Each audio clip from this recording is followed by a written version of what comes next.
गुरुर्ब्रह्मा गुरुर्विष्णु गुरुर्देव महेश्वरा गुरुर्साक्षात् परब्रह्म तस्मै श्री गुरुवे नमः। वक्रतुंड महाकाय सूर्यकोटि समप्रभ निर्विघ्नं कुरु मे देव सर्वकार्येषु सर्वदा। सर्वमंगल्य मांगल्ये शिवे सर्वार्थ साधिके शरण्ये त्र्यंबके गौरी नारायणी नमस्तुते। कर्पूर गौरम करुणावतारम संसार सारम भुजगेन्द्रहारम सदा वसंतं हृदयारविन्दे भवं भवामि सहितं नमामि। शान्ताकारं भुजगशयनं पद्मनाभं सुरेशं विश्वाधारं गगनसदृशं मेघवर्णां शुभांगं लक्ष्मीकान्तं कमलनयनं योगिभिर्दानगम्यं वन्दे विष्णु भवभयहरं सर्वलोकैकनाथं।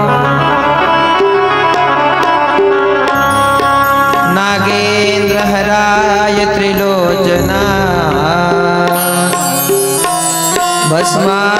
भस्मांगरागाय महेश्वराय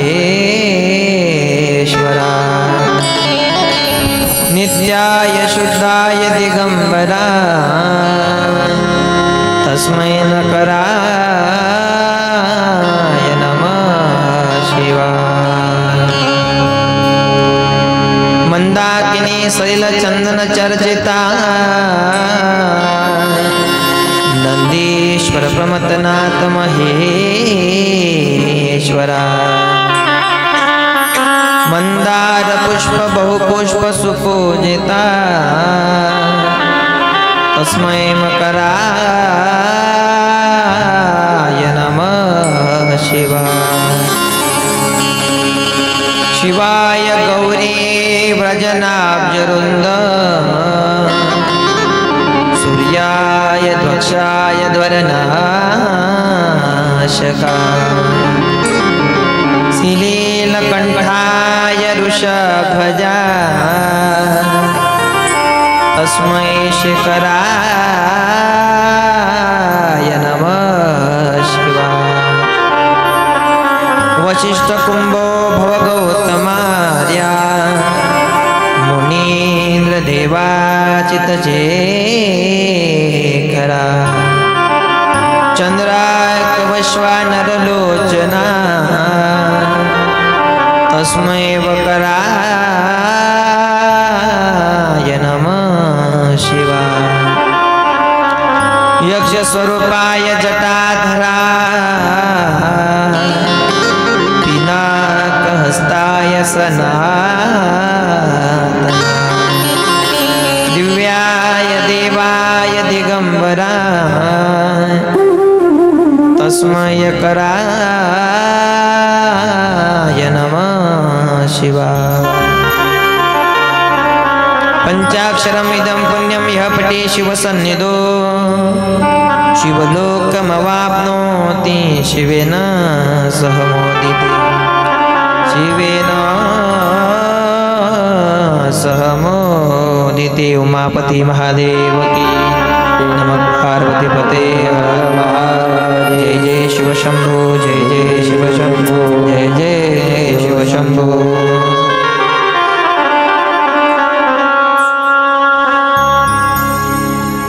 मन आणि वाणीला पवित्र करण्यासाठी एकदा भगवान नाम चिंतन करायचं आहे।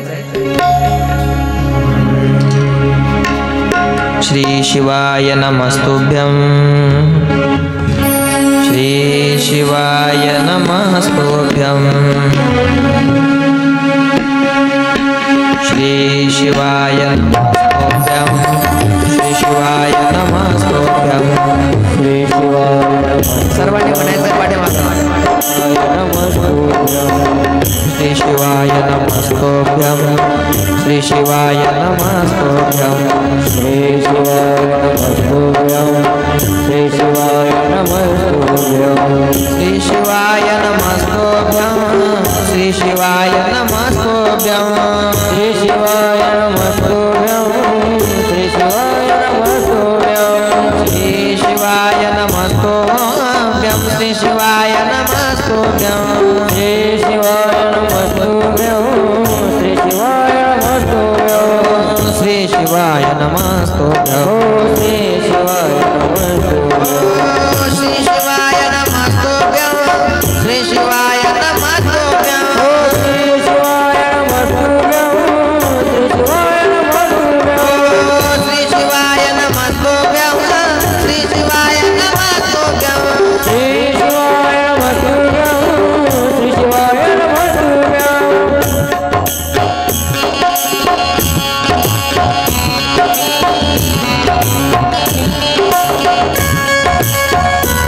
शिवाय नमस्तुभ्यं श्री शिवाय नमस्तुभ्यं श्री शिवाय नमस्तुभ्यं श्री शिवाय नमस्तुभ्यं श्री शिवाय नमस्तुभ्यं श्री शिवाय नमस्तुभ्यं श्री शिवाय नमस्तुभ्यं श्री शिवाय नमस्तुभ्यं श्री शिवाय नमस्तुभ्यं श्री शिवाय नमस्तुभ्यं श्री शिवाय नमस्तुभ्यं श्री शिवाय नमस्तुभ्यं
अखिल कोट ब्रह्मांड नायक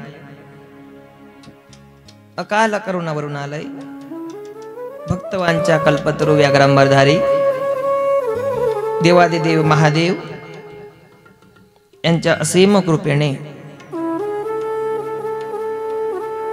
होऊ घातलेला हा भव्य दिव्य शिवपुराण कथेचा भला मोठा उत्सव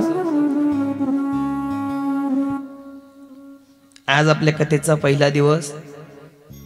कथेला सुरुवात करण्याआधी इष्ट देवतेला प्रणाम, संत जनांना प्रणाम, भक्त जनांना प्रणाम, वेदमय गुणमय अमृतमय शिवपुराण कथेला प्रणाम.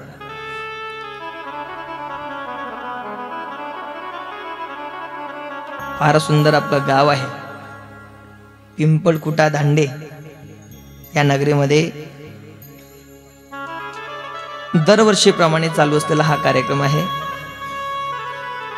या वर्षी शिवपुराण कथेचं आपलं दुसरं वर्ष. मागच्या वर्षी सुद्धा फार आनंदाने आणि अट्टहासाने आपण हा कार्यक्रम पार पाडलाय आणि तोच कार्यक्रम त्याच उत्साहाने त्याच आनंदाने पुन्हा आपल्या या गावामध्ये सगळ्या गावकरी मंडळीच्या सहकार्याने श्रमदानाने हा कार्यक्रम सुरुवात झाला. पहिला दिवस आहे. पहिल्या दिवशी थोडंफार उशीर होतच असतो. पहिला दिवस म्हटला की तडजोड करण्याकधीच वेळ निघून जात असतो महाराज. मंडप लावू द्या, साऊंड लावू द्या, कलाकार मंडळी येण्याकरता उशीर असतात, कुठपर्यंत आले, फोन लावा. पहिला दिवस थोडाफार होतेच महाराज. तो कार्यक्रम का असो की कुठलाही कार्यक्रम असो, पहिला दिवस फार माणसाला घाई गडबडीमध्ये निघून जात असतो बरं का. पहिला दिवस आहे शिवपुराण कथेचा. थंडीचे पण फार दिवस आहेत. देव सुद्धा कधी कधी फार परीक्षा पाहतो महाराज. देवानं विचार केला सगळे जण शिवपुराणाचं फार सुंदर नियोजन करत आहेत. देव परीक्षा पाहतो. देवानं जे थंडी सुरू करून दिली आता, देव म्हणतो माझी कथा श्रवण करण्याकरता येतात की नाही पाहूच. पण देवाला सुद्धा माहिती आहे देव ज्यांची परीक्षा घेतो की नाही, देव कोणाचीही परीक्षा घेत बसत नाही बरं का. देवाला माहित आहे जो त्या परीक्षेमध्ये उत्तीर्ण होऊ शकतो देव त्याचीच परीक्षा घेतो. आणि तुम्ही सर्वजण त्या परीक्षेमध्ये उत्तीर्ण होण्याकरता तयार आहात. मागच्या वर्षी तुम्ही 101 म्हणजे 100 पैकी 100 तर मार्क घेतलेच. या वर्षी तुम्ही त्याच्याही समोर जाता. सुंदर या ठिकाणी नियोजन केलेलं आहे. कथेला सुरुवात करण्याआधी फार सुंदर थोडा परिहार द्यायचा म्हणजे सगळेच कलाकार मंडळी आपल्या या ठिकाणी आलेले आहेत. या ठिकाणी सिंत वादक आमचे सोहम दादा बनसोड, केवल दादा ना, त्यांना 2 नाव आहेत. आमचे गायनाचार्य परमस्नेही आमचे शंकर दादा आहेत. आमचे प्याड वादक पंकज दादा आहेत आणि विशेष करून तबला वादक आमचे गणेश दादा आहेत. साऊंड वादक नाही म्हणता येणार त्यांना, आमचे अरुण दादा आहेत. सुंदर ऑपरेटिंग करतात बरं का, सगळ्याच गावकऱ्यांच्या ओळखीचे आमचे अरुण दादा. सुंदर साऊंड वगैरे आहे. विशेष करून आमचे नितीन दादा सुद्धा या ठिकाणी हजर आहेत. राजा पंढरीचा यूट्यूब चॅनल या ठिकाणी आपल्याला 7 दिवसाकरता लाभलेला आहे. त्यांचे सुद्धा फार धन्यवाद. सगळेच समोर बसलेले श्रोते वर्ग, सगळेच मातृवर्ग, पितृवर्ग, आमचे तरुण मंडळी, तुम्ही जर का मंडपात आले नाही तर कथा कोणाला सांगावी. पहिला दिवस म्हटला तरी सुद्धा बरेचसे भाविक भक्त जे शिवभक्त आहेत ते मंडपात येऊन बसतात. महाराज भाग्य आहे महाराज आपलं सर्वांचं. आपला जन्म या कलियुगामध्ये या भारत देशामध्ये झालाय महाराज. मानवाला हा देह प्राप्त होतच नाही. कित्येक जन्म महाराज फिरावा लागतं. फिरता फिरता हा मानवाचा देह लागतो महाराज. 83,99,999च्या बाद माणसाला हा नरदेह प्राप्त होत असतो महाराज. आणि या नरदेहामध्ये आल्यानंतर माणसाने कथा कीर्तन भजन केलं पाहिजे. याचे देही घडे देवाचे भजन, याचे देही घडे देवाचे भजन.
देही घडे देवाचे भजन आणि काही ज्ञान नाही कुठे.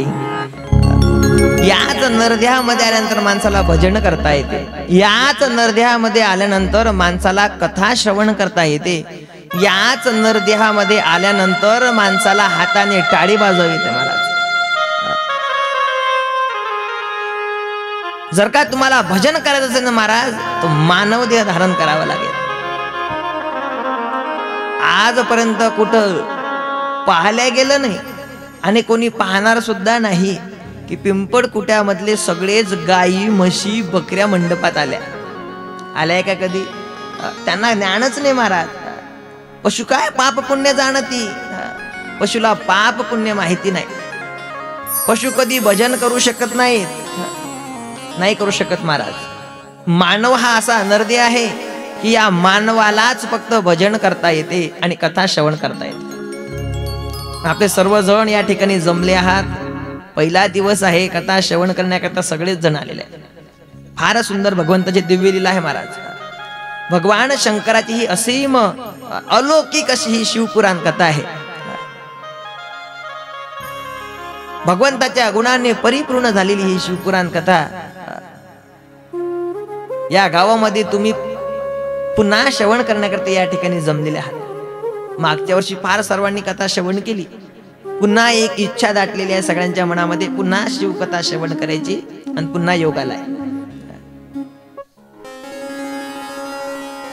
कथा कीर्तन घडणं हे सुद्धा भाग्याची गोष्ट आहे महाराज. गावामध्ये परमार्थ घडणं, गावामध्ये काहीतरी भगवंताचं नामस्मरण चिंतन घडणं हे सुद्धा भाग्याशिवाय घडत नाही. काहीतरी त्या मातीचं फार पुण्य असते महाराज, की त्या पुण्याच्या जोरावरती हे सगळं कार्य होत असते. आपलं गाव तर फार पवित्र आहे महाराज. आपल्या गावामध्ये श्री संत नरहरी महाराजांचे चरण स्पर्श लागलेले आहेत महाराज. त्यांचा आश्रम आपल्या गावामध्ये आहे. मी तर बघितलंय आपल्या गावामध्ये भागवत कथा, जे शिवपुराण कथा आहे याच्या अगोदर तुमच्या गावामध्ये भागवत कथा सुद्धा खूप झाल्या. दरवर्षी तुमच्या गावात भागवत कथा असायच्या, श्रीमद भागवत कथा असायची. आता मात्र आपल्या गावामध्ये शिवपुराण कथा आहे. विशेष करून या वर्षी या धर्ममंडपामध्ये दुग्ध शर्करा योग आलाय. रात्री मात्र आपण शिवपुराण कथा श्रवण करायची आणि दिवसा नरहरी महाराज यांचं काय करायचं आहे, पारायण आहे महाराज. दिव्य चरित्राचं पारायण सुद्धा आहे. दुग्ध शर्करा योग आहे. देव आणि भक्ताचं मिलन ज्या ठिकाणी होते ना महाराज, त्यालाच धर्ममंडप म्हणतात, त्यालाच हा परमार्थ म्हणतात. याच परमार्थामध्ये या धर्ममंडपामध्ये एका भक्ताचं दिव्य चरित्र आणि एका देवाचं दिव्य चरित्र होणार आहे. याला सुद्धा भाग्य पाहिजे महाराज. या गोष्टी भाग्याशिवाय घडत नाही. कोणी सुद्धा या मंडपामध्ये कथा श्रवण करण्याकरता, ते पारायण श्रवण करण्याकरता कोणी सुद्धा येऊ शकत नाही. ज्याच्या पदरामध्ये काहीतरी पुण्य आहे तोच व्यक्ती या मंडपामध्ये येणार. मी मागच्या वेळी सुद्धा बोलून गेलोय, तुम्हाला आठवते की नाही मला माहिती नाही. या मंडपामध्ये येण्याकरता सगळेच लोक आतुर असतात महाराज, सगळेच आतुर असतात. 4 पायाचे जनावर सुद्धा या मंडपात येण्याकरता आतुर असतात. पण काय करा महाराज, त्यांच्या गळ्याला दोरी बांधलेली असते, त्यांना येता येत. मी 4 पायाच्या जनावरांविषयीच बोलतोय बरं, गैरसमज करून घ्यायचा नाही. या वाटते महाराज, सर्वांनाच या वाटते. कधी कधी तर महाराज मंडपापर्यंत येतात बरं का, मंडपात सुद्धा येतात. चला आपल्या गावात कथा सुरू आहे, श्रवण करण्याकरता गेलो पाहिजे. येतात महाराज. मंडपाच्या मेन त्या कमांडपर्यंत येतात, कमानीपर्यंत येतात. चटया लावलेल्या आहेत महाराज बसण्याकरता, तिथपर्यंत येतात बरं का सोमदादा, तिथपर्यंत येतात. पण तिथं आल्यानंतर मग त्यांना आठवते, अरे आपण घराला कुलूप लावलंच नाही. कुलूप लावलं नाही म्हटलं की इथून वापस. आणि एकदा काही या ठिकाणाहून त्या घरापर्यंत गेले की त्या घराजवळ गेले की ते घरानं बांधलेली दोरी मात्र त्यांना परत इकडे येऊ देत नाही. परत त्यांना इकडे एंट्री मिळत नाही महाराज. का? मग ते विचार करतात, जाऊ द्या, आजच्या दिवस गेला तर गेला, उद्यापासून जाऊ. कोणाचे भाग्यामध्ये नाही. एका ठिकाणी असं वर्णन केलंय महाराज, या मंडपामध्ये येण्याकरता सुद्धा कोण येतो या मंडपात, येथे येणारा कोण असला पाहिजे. महाराज म्हणतात, येते पाहिजे जातीचे येड्या गबाड्यात का म्हणून, येते पाहिजे जातीचे, येड्या गबाळ्याचे काम नाही। जात म्हणजे आपल्या जाता नाहीत बर का, आपण जे नाव ठेवलेले जाती आहेत आपल्या, ती जात नाही। जात म्हणजे पुण्यवान, ज्याच्या पदरामध्ये पुण्य आहे, भजनाचं पुण्य आहे, नामस्मरणाचं पुण्य आहे, तोच व्यक्ती या मंडपामध्ये येतो, अन्यथा तो या मंडपाच्या बाहेर जातो। अनंत जन्मीचे सुकृत पदरी, अनंत जन्मीचे सुकृत पदरी,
अनंत जन्मीचं पुण्य आहे ना महाराज, सुकृत आहे, तोच व्यक्ती या मंडपामध्ये येतो। त्याच्याच मुखामध्ये या मंडपात बसल्यानंतर हाताने टाळी आणि मुखाने नामस्मरण येत असते। कोणालाही कथा श्रवण करावीशी वाटत नाही महाराज, कोणालाच कथा श्रवण करावीशी वाटत नाही।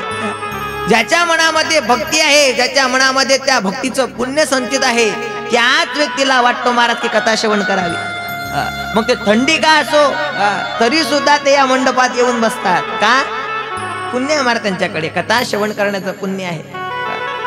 त्यांचे पाय मात्र या मंडपामध्ये त्याला घेऊन येतात। बघा महाराज, काही लोकांना या ठिकाणी या वाटते, पण महाराज पुण्य कुठेतरी कमी पडते, ते पुण्य त्याला या मंडपामध्ये येऊ देत नाही। पण ज्या व्यक्तीच्या पदरामध्ये पुण्य आहे महाराज, संचित आहे, सुकृत आहे ना महाराज, त्या व्यक्तीला तुम्ही घरात दरवाजा लावून बंद करून ठेवा, तरी सुद्धा तो व्यक्ती या मंडपात आल्याशिवाय राहत नाही। का? पदरामध्ये पुण्य आहे महाराज। तुम्ही या ठिकाणी सर्वजण कथा श्रवण करण्याकरता जमलेत, तुमच्या जीवनामध्ये, तुमच्या पदरामध्ये त्या भक्तीचं पुण्य आहे, संचित आहे महाराज। एका जन्माचं नाही महाराज, एका जन्माच्या पुण्यानं मुखामध्ये भजन येत नाही, अनंत जन्मीचे महाराज, त्याची गणती करता येत नाही। असंख्य जन्माचं पुण्य संचित असलं पाहिजे, तेव्हा कुठं हरिभक्त त्या हरिभजनाची गोडी माणसाला लागत असते।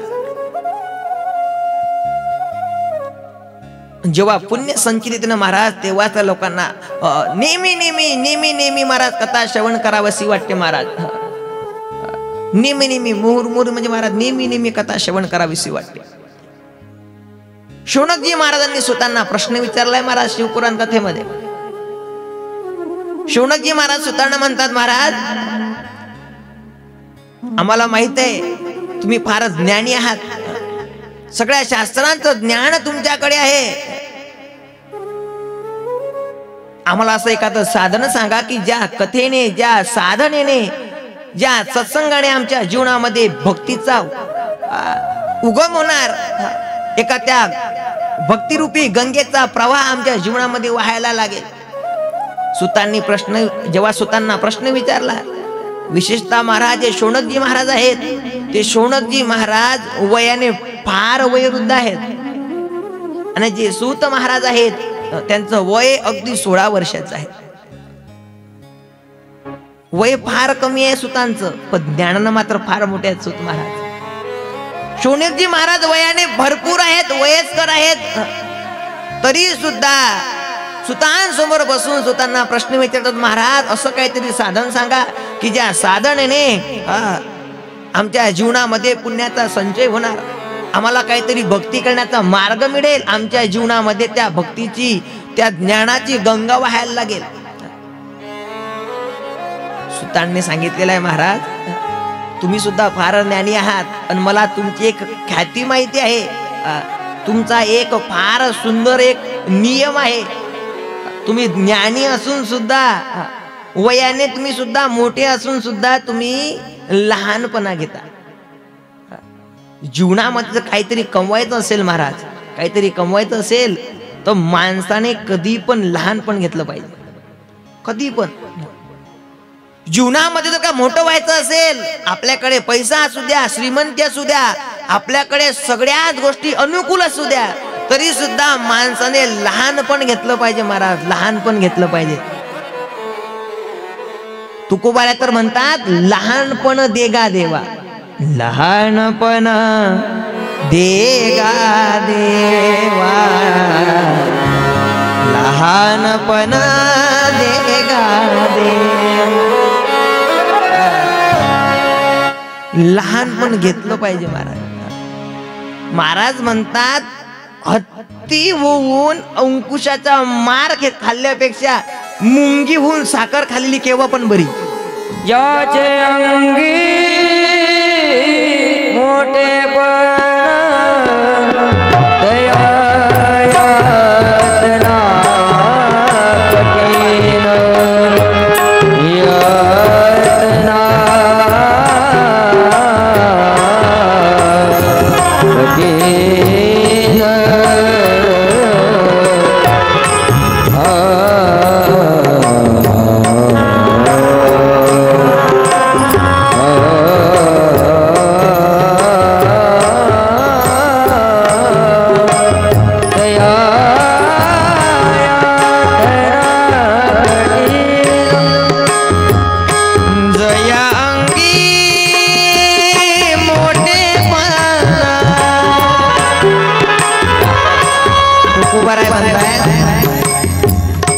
लहानपण देगा देवा, लहानपण दिलं पाहिजे. लहानपण मागत आहे, मला लहानपण द्या. कारण तुकोबाऱ्यांना माहिती आहे, जो व्यक्ती मोठा होता ना, त्या व्यक्तीला फार त्रास सहन करावा लागतो. तुकोबाऱ्या म्हणत आहेत,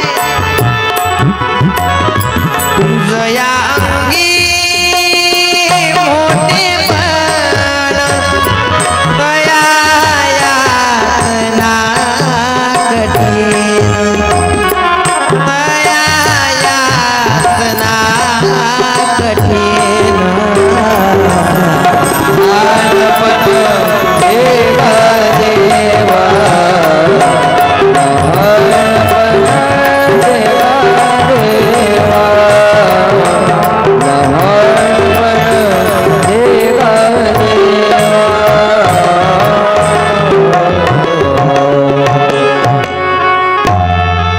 तुकोबाऱ्या म्हणतात, महाराज जया अंगी मोठेपण तया यातना कठीण. लहानपण मागत आहेत महाराज. तुकोबाऱ्या स्वतः लहानपण मागत आहेत. लहानपण देगा देवा, मुंगी साखरेचा रवा, मुंगी साखरेचा रवा, लहानपण देगा.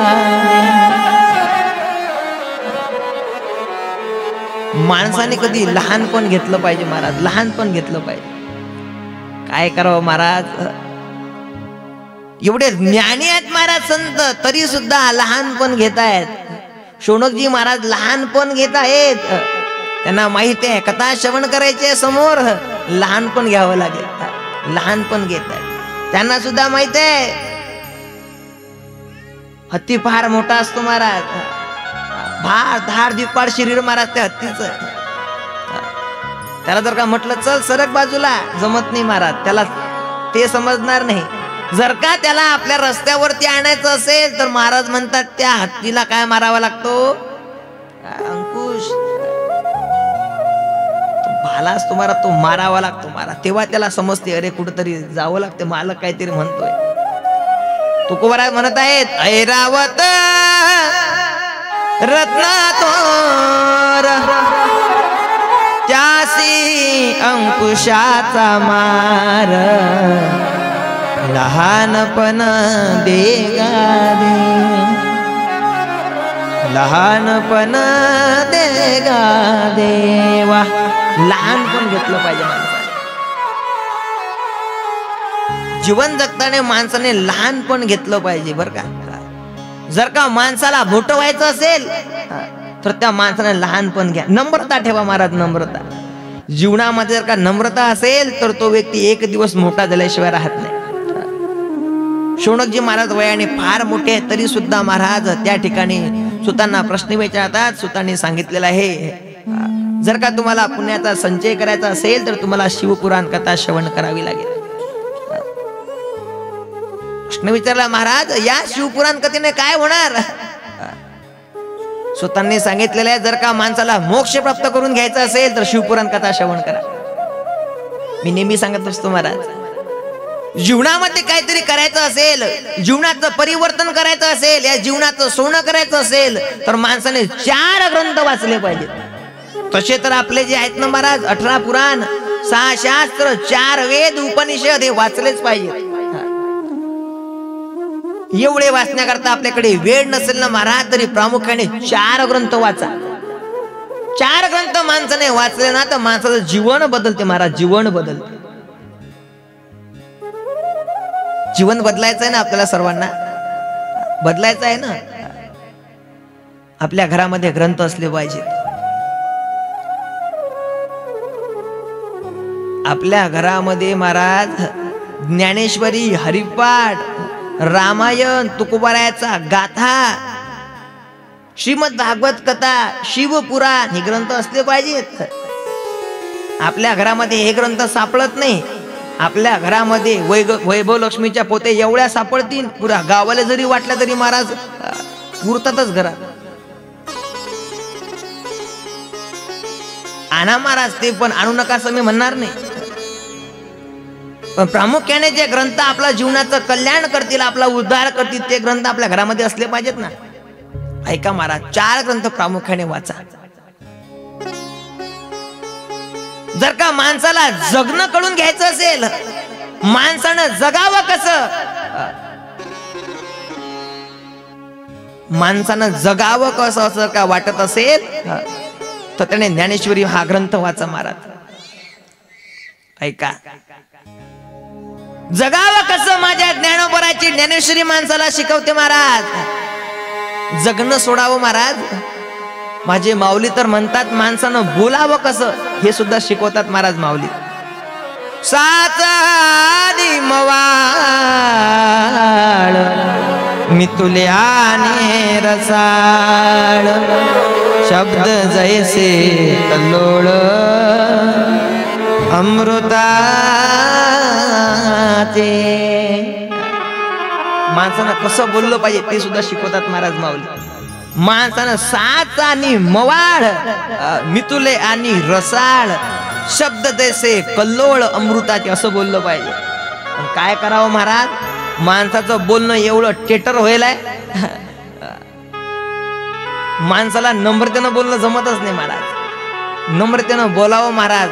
नम्र झाला भूता त्याने कोंडिले अनंत. तुम्ही नम्र व्हा महाराज, तुमच्या समोर देव सुद्धा नतमस्तक होतो बरं का. नम्र असलं पाहिजे. जगावं कसं माझ्या ज्ञानोबराचा ज्ञानेश्वरी हा ग्रंथ आपल्याला शिकवते. माणसाचं आचरण कसं असावं तर माझ्या रामाचं रामायण शिकवते महाराज.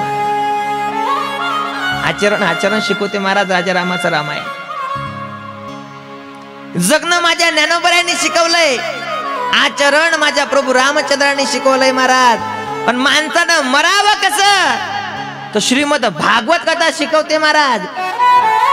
जगणं झालं, आचरण सुद्धा झालं आणि मरण सुद्धा झालं. काही राहिलं का आता? राहिलं काही? एक राहिलंय महाराज, एक राहिलं. मेल्यानंतर माणसानं मोक्ष कसा प्राप्त करून घ्यावा शिवपुराण कथा शिकवते महाराज. म्हणून शिवपुराण जे पुराण जी कथा आहे ही कथा माणसाने श्रवण केली पाहिजे. जगन ज्ञानोबा यांनी शिकवलंय, आचरण प्रभू रामचंद्रांनी शिकवलंय, श्रीमद भागवत कथेने माणसाला मरण शिकवलंय आणि मोक्ष कसा प्राप्त करावा तर शिवपुराण कथेने माणसाला शिकवलंय. ठेवा महाराज ध्यानामध्ये, आणा घरामध्ये ग्रंथ. आपल्याकडे वेळ नाही महाराज ग्रंथ वाचण्याकरता. आपल्याकडे महाराज 28 अभंगाचा हरिपाठ घेण्याकरता वेळ नाही हो. संध्याकाळी आपल्या देवासमोर बसून 28 अभंगाचा हरिपाठ घेण्याकरता आपल्याकडे वेळ नाही महाराज. पण गावातल्या त्या ओट्यावर बसून चिलमी गप्पा मारण्याकरता आपल्याला 2-2 तास वेळ आहे. 2-2 तास वेळ गमावतो महाराज आपण. घरून जेवण झालं रे झालं की गेले वट्यावर. 11-12 वर्ष वट्याच्या खाली उतरतच नाही. लोकांना बसू बसू वटा चिपोला तरी सुद्धा महाराज नाही. सवय माणसाची जात नसते. लावा सवय थोडी वेगळी. हरिपाठ घेत चला महाराज. तुकोबाराच्या गाथ्याचे कमीत कमी 2-3 अभंग तरी वाचायला पाहिजे. राहाला ज्ञानेश्वरी ग्रंथ वाचणं कमीत कमी रोज 2 ओव्या तरी वाचल्या पाहिजे माणसाने. जीवन बदलते माणसाचं, जीवन बदलते.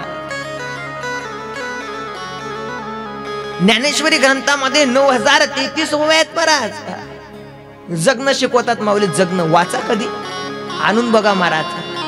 एकदा का तुम्ही ग्रंथ वाचला ना महाराज तुम्हाला जीवन जगणं कळेल. एकदा अनुभव घ्या महाराज, एकदा अनुभव. तुमच्याने एवढा मोठा ग्रंथ नाही वाचणं होत ना महाराज. नामदेव महाराज म्हणतात हा फार महान ग्रंथ आहे. या ग्रंथाची महाराज तुलना करता येत नाही. या ग्रंथाचं पुण्य किती आहे जर का तुम्हाला माहिती करून घ्यायचं असेल महाराज चला नामदेव महाराज कडे. नामदेव महाराज सांगतात महाराज नामाने ग्रंथ श्रेष्ठ ज्ञान देवी. हा ग्रंथ फार श्रेष्ठ आहे. नामदेव महाराज म्हणतात नामा म्हणे ग्रंथ श्रेष्ठ ज्ञान देवी. एक तरी ओवी अनुभवावी. माणसाने एका ओवीचा अनुभव घेऊन बघा महाराज. एकदा ओवीचा अनुभव घ्या महाराज. जीवन बदलेल महाराज, जीवन बदलेल. वाचले पाहिजे महाराज. हा महान ग्रंथ आहे शिवपुराण. या कथेमध्ये माणसाला मोक्ष प्राप्त होतो महाराज, मोक्ष प्राप्त होतो. केवढाही पापी व्यक्ती असू द्या, जीवनामध्ये किती अधर्म केलेला असू द्या महाराज, त्या व्यक्तीने जर का ही कथा मरता मरता जरी श्रवण केली ना महाराज तरी सुद्धा माणसाला मोक्ष प्राप्त होतो. शौनकजी महाराज विचारतात महाराज असं काहीतरी तुमच्याकडे पुरावा आहे का की या ग्रंथाने माणसाला मोक्ष मिळतो. सुतांनी सांगितलेलं आहे महाराज माझ्याकडे फार पुराणिक कथा आहे की ज्या कथेने उद्धार झालेला आहे महाराज. पापी व्यक्तीचा उद्धार झालेला आहे. तेव्हा सुतांनी शौनकजी महाराजांना कथा सांगण्याकरता सुरुवात करत आहेत. एक फार दरिद्र ब्राह्मण आहे. एक कीर्तांचं नगर आहे आणि त्या कीर्तांच्या नगरामध्ये दरिद्री ब्राह्मण राहत आहेत. त्या नगरामधले सगळेच ब्राह्मण महाराज अनितीने वागत आहेत, धर्माचं पालन करत नाहीत. आणि त्याच कीर्ताच्या नगरामध्ये एक देवराज नावाचा ब्राह्मण राहत आहे महाराज. कथेचा आता महात्म्य सुरू आहे बरं का. कुठलाही ग्रंथ सुरुवात करण्याआधी त्या ग्रंथाची जी महती आहे, जे महात्म्य आहे, त्याची जी पावर आहे ते सांगावी लागते. आपण एखाद आपल्या शेतामध्ये फवारतो की नाही औषध वगैरे तुरीवर त्याच्यावर, जेव्हा तो व्यक्ती येतो की नाही सांगण्याकरता हे औषध फवारा, या औषधनं हे किडे वगैरे मरतात, अळ्या वगैरे मरतात, त्याच्याकडे अगोदर काय असते, एक काय असते डेमो असते महाराज, डेमो. आणि तो डेमो दिला की मग तुम्हाला समजते नाही का हे पॉवरफुल. तसा शिवपुराण कथा सुरुवात करण्याआधी हे खरोखर मोक्षदायी कथा आहे का ते पाहण्याकरता, ते सांगण्याकरता सुतांनी शौनकजी महाराजांना डेमो दिलाय महाराज. आपल्या भाषेमध्ये महात्म्य सांगण्याकरता सुरुवात केली. त्या कीर्तनच्या नगरामध्ये देवराज नावाचा ब्राह्मण राहत आहे. ऐकताय ना तुम्ही सर्वजण, देवराज नावाचा ब्राह्मण राहत आहे. पण हा वैदिक धर्माच्या नुसार वागत नाही. जातीनं ब्राह्मण आहे बरं का, जातीनं ब्राह्मण आहे पण त्या धर्मानं वागत नाही. अधर्म करण्याकरता सुरुवात केलाय, व्यभिचार होत आहे महाराज, घरामध्ये मांस भक्षण होत आहे, अधर्म जीवनामध्ये घडलाय, त्याने अनेक लोकांना लुबाडलेला आहे, पूजा अर्चना करून लोकांना लुबाडायचा. बराच काळ निघून गेला. हा देवराज महाराज एका नगरामध्ये निघाला. त्या नगराचं नाव आहे प्रतिष्ठानपूर नगर. त्या नगरामध्ये गेलाय. एवढं पाप वाढलंय महाराज. जीवनामध्ये लोक कधी कधी म्हणतात आपल्याला, माणूस मेल्यानंतर माणसाला कर्म भोगावं लागतं. काय म्हणताय? केलेलं कर्म माणसाला मेल्यानंतर भोगावं लागतं महाराज. पण मेल्यानंतर भोगावं लागत नाही. हे कलियुग आहे महाराज. तुकडोजी महाराज तर म्हणतात, जर का तुम्ही जे पाप कर्म केलेले आहेत ना महाराज, ते कर्म तुम्हाला मेल्यानंतर नाही, जिवंतपणीच याच ठिकाणी भोगावं लागतं. एका हाताने करी घड्या, दुसऱ्या हाताने वर, येथेच कर येथेच भर, लपशील कोटवर, लपशील कोटवर.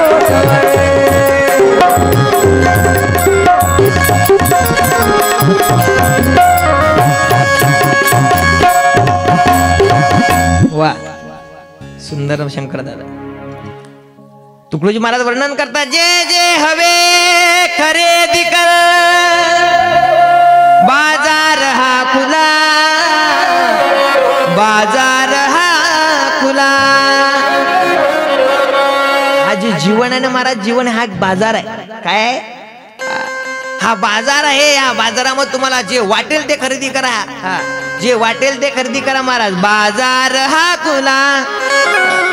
पण या जीवन जगत असताना या बाजारामध्ये जे जे तुम्ही खरेदी कराल, म्हणजे जे जे तुम्ही कर्म कराल, जे जे तुम्ही कार्य कराल ना महाराज, त्याच्याकरता ते कार्य करत असताना बाजारामध्ये जेव्हा तुम्ही सामान घेसाल, त्यावेळेस त्या हातामध्ये तराजू असतो. त्याला आपल्या भाषेत तागळ म्हणतात. तागळ समजते ना? तागळ, तराजू. महाराज म्हणतात, नेकीचा घे तराजू, सौदा सुखाचा कर. जीवन जगताना हा बाजार आहे. या बाजारामध्ये नेकीचा तराजू घे, म्हणजे सत्याचा तराजू आपल्या हातामध्ये घे. आणि सौदा कसा कर? अगदी चांगला व्यवहार कर. सौदा सुखाचा कर. एकदा का सौदा केला ना महाराज, येथेच कर येथेच बर, लपशील कोटवर. याच ठिकाणी भरावं लागते महाराज, वरती भरावं लागत नाही. नाही महाराज, एका हाताने कर गड्या रे, दुसऱ्या हाताने बर, येथेच कर येथेच बर, लपशील कोटवर. लपण्याकरता जागा मिळत नाही महाराज. या ठिकाणी भरावं लागतं माणसाला. याच ठिकाणी कर्म माणसानं चांगलं केलं पाहिजे महाराज. कर्म जर का कर्म माणसाचे चांगले असले ना महाराज, तर जीवन जगताना सुद्धा फार चांगलेच त्याचे परिणाम माणसाला मिळतात. कर्म जर का वाईट जीवनामध्ये घडले, त्याचे वाईट परिणाम त्या जीवनावरती होत असतात. मग कधी कधी म्हणतात, जो व्यक्ती कधी कधी फार चांगले सत्कर्म करतो, चांगले सत्कर्म करत असताना अनाच कारणाने योगायोगाने कधी कधी होऊ नये अशी घटना घडतात. कधी कधी बरेच लोक म्हणतात, ज्या आजीने या आबाने आयुष्यभर देवाचं भजन केलं आणि भजन करता करताच देह सोडलाय महाराज. चांगले कर्म केले, चांगली गती मिळाली. बरोबर आहे की नाही? आणि कधी कधी आपल्या हातून जर का वाईट कर्म घडाले, वाईट कर्म घडत गेलेत, अंतकाळ सुद्धा वाईटच होत असतो महाराज. हे लक्षात ठेवा.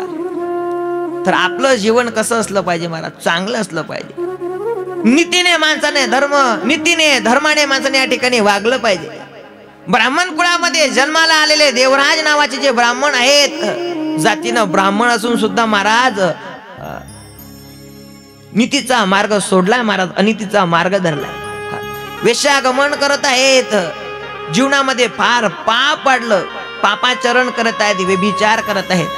व्यभिचार करत असताना महाराज फार पाप वाढलं. पण एक दिवस त्या देवराज ब्राह्मणाने आपलं कीर्तनाचं नगर सोडलं आणि प्रतिष्ठानपूर या नगरामध्ये त्याने प्रवेश केला. तिथे भलं मोठे एक भगवान शंकराचं शिवालय आहे. सुंदर एक शिवालय दिसलेलं आहे. महादेवाचं सुंदर मंदिर आहे. सुंदर त्या मंदिरासमोर एक मंडप लावलाय महाराज. तो मंडप फार सुंदर फुलांनी आणि वेणींनी फार सुंदर सजवलाय. त्या मंडपाच्या आजूबाजूला फार सुंदर असं वातावरण तयार झालेलं आहे. आणि देवराज ब्राह्मण त्या मंदिराजवळ जात आहेत. आणि त्याच्या कानावरती त्या मंडपामध्ये काहीतरी सुरू आहे असं ऐकायला यायला लागलं. आणि देवराज ब्राह्मण त्या मंडपाकडे निघालेले आहेत महाराज. त्यांनी पाहिलं त्या ब्राह्मणाने त्या मंडपामध्ये भगवान शंकराच्या दिव्य चरित्राची कथा सुरू आहे. त्याला शिवपुराण म्हणतात. त्याच ठिकाणी ती कथा श्रवण करण्याकरता बसले महाराज झाडाखाली. संध्याकाळ झाली, कथा संपलेली आहे. पण त्याच ठिकाणी देवराज ब्राह्मण त्या एका झाडाखाली रात्रीच्या वेळेस थांबलेले आहेत. पाप माणसाला चांगलं जगू देत नाही महाराज. जीवन जगण्याकरता आता सुरुवात करायची आहे, पण काय करावं? पुण्य कुठेतरी कमी पडतंय. त्यांचं पापाचरण झालेलं आहे. त्या ठिकाणी झोपलेत. पण काय झालंय महाराज? त्या पापाचा परिणाम अंगाला ताप आलाय महाराज. अंग तापीने फणफणू लागलंय, एवढं फणफणू लागलंय महाराज. आणि त्याच ठिकाणी देवराज ब्राह्मण झोपलेत. त्या तापीने मात्र शरीर जर्जर झालंय. जर्जर झालंय महाराज, जर्जर होऊन गेलंय. त्याच ठिकाणी ते देवराज ब्राह्मण बसलेले आहेत. रोज कथा श्रवण करत आहेत. कथा श्रवण करण्याची मनामध्ये इच्छा नाही, पण त्या तापीने शरीर एवढं फनफन करत आहे की उठण्याकरता तयार नाही, उठू सुद्धा देत नाहीत. 7 दिवस संपलेले आहेत. कथा पूर्ण झाली. त्याने महाराज त्याच ठिकाणी पडून त्या कथेचे स्वर कानावरती पडत आहेत. कथा श्रवण करत आहेत. नाही लाजणे श्रवणाची महाराज योग लाभलाय.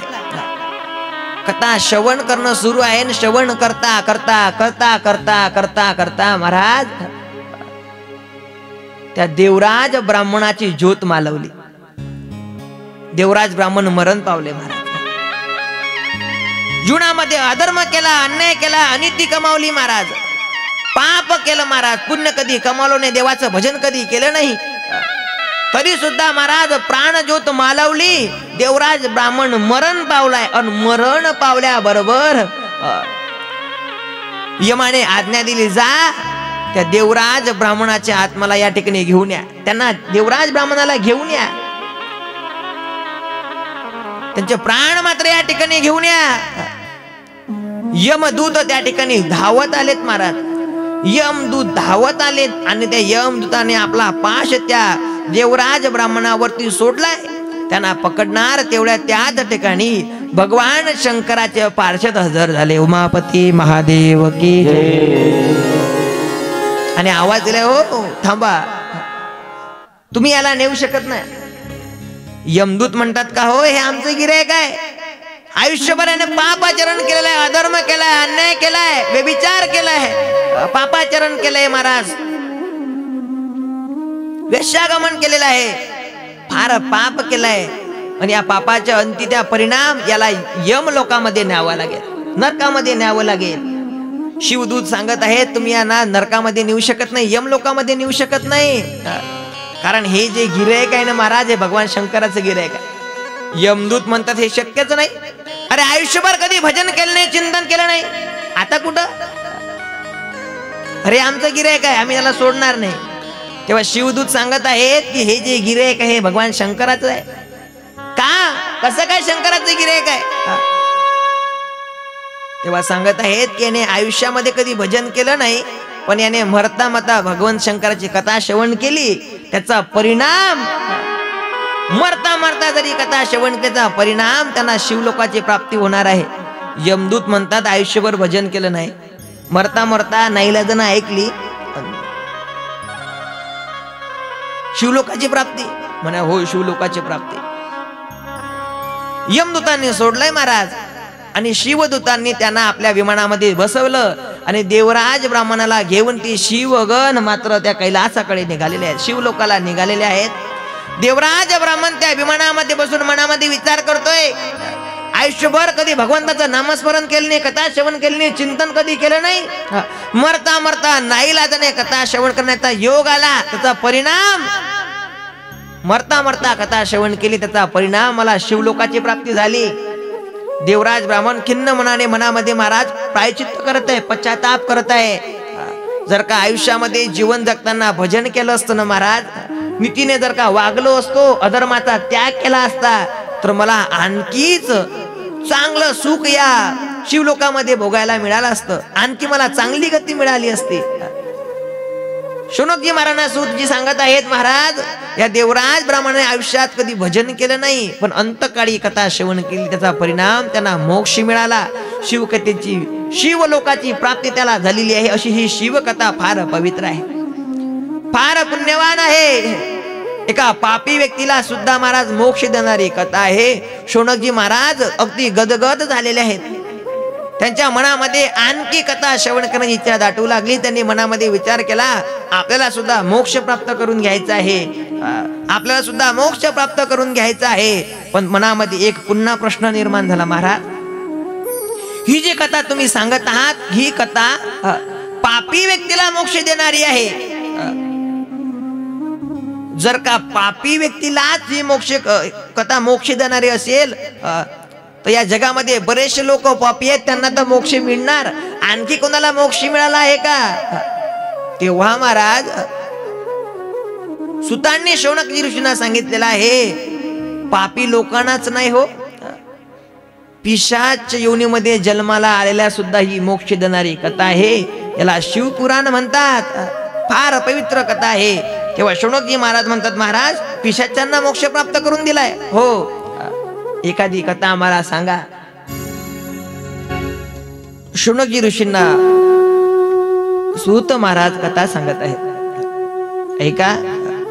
एका पिशाच्याला मोक्ष देणारी ही कथा आहे. शौनकी ऋषींना सांगत आहेत, पूर्वी त्या समुद्र किनाऱ्यावरती एक वास्कल नावाचं नगर आहे, आणि त्या गावामध्ये वैदिक धर्मानुसार जे ब्राह्मण लोक राहत आहेत, जे जातीने ब्राह्मण आहेत, ते सुद्धा त्या नगरामध्ये अधर्मानं वागत आहेत. शिवपुराण कथेमध्ये जे दोन महात्म्य आलेले आहेत, कथेचे जे दोन महात्म्याच्या कथा आलेल्या आहेत महाराज, त्यामध्ये दोन्हीही कथा ब्राह्मणाच्याच आलेल्या आहेत. देवराज नावाचा ब्राह्मण अधर्मानं वागलाय म्हणून त्याने पापाचरण झालं, पण त्यांना मोक्ष मिळाला कथा श्रवणाने. दुसरी कथा सांगत आहेत, वास्कल नावाचा देश आहे, आणि त्या गावामध्ये त्या नगरामध्ये सर्व ब्राह्मण राहत आहेत, आणि त्या ब्राह्मणामध्ये एक महाराज दाम्पत्य राहत आहेत, पती पत्नी राहत आहेत, ते सुद्धा ब्राह्मणच आहेत. एकाचं नाव आहे महाराज बिंदुक, आणि त्या बिंदुकाच्या पत्नीचं नाव आहे महाराज, तिला म्हणतात चंचुला. पती पत्नी आहेत महाराज, बिंदुक आणि चंचुला. लहानाचे महाराज त्या गावामध्ये, छोटस गाव म्हटलं तर काही हरकत नाही, सगळं नगरामध्ये ब्राह्मण राहत आहेत, पण त्या नगरामधले लहान मुलं सुद्धा अधर्मानं वागणारे आहेत, मोठे सुद्धा अधर्मानं वागणारे आहेत, धर्माचरण करत नाहीत. हा जो बिंदुक नावाचा जो त्या चंचुलेचा पती आहे महाराज, हा तर महाराज फार नास्तिक वृत्तीचा आहे. पण कधी कधी नास्तिक लोकांच्या घरामध्ये महाराज त्या पत्नी जी असते ना, जी घराची गृहिणी असते ना, ती महाराज कधी कधी फार सात्विक निघते. त्या बिंदुकची पत्नी चंचुला फार धार्मिक आहे, धर्मानं वागणारी आहे, अधर्माचा त्याग करणारी आहे, अधर्माला जवळ सुद्धा येऊ देत नाही, व्यभिचार आपल्या शरीराला स्पर्श सुद्धा करू देत नाही महाराज चंचुला. एवढी सुंदर रूपवान गुणवान शिनवान पत्नी जन्माला आली, तरी सुद्धा अधर्म वाढलाय महाराज. तो जो बिंदुक आहे तो अधर्मानं वागत आहे, व्यभिचार करत आहे, पापाचरण करत आहे. एवढंच नाही महाराज, त्या बिंदुकने तर महाराज वेश्यागमन सुद्धा केलंय. आपल्या कुलवान शिनवान गुणवान पत्नीचा त्याग केला आणि घरामध्ये वेश्या आणून ठेवलाय, वेश्यागमन करत आहे. तरी सुद्धा महाराज जी चंचुला नावाची पत्नी आहे, ती मात्र आपला धर्म सोडण्याकरता तयार नाही. धर्माने वागत आहे, जो जो व्यक्ती अधर्म करतो, गदरच बोलून गेलो, जीवनामध्ये व्याप पापाचरण व्यभिचार घडला रे घडला की जीवनामध्ये माणसाला अधोगतीला जावं लागतं.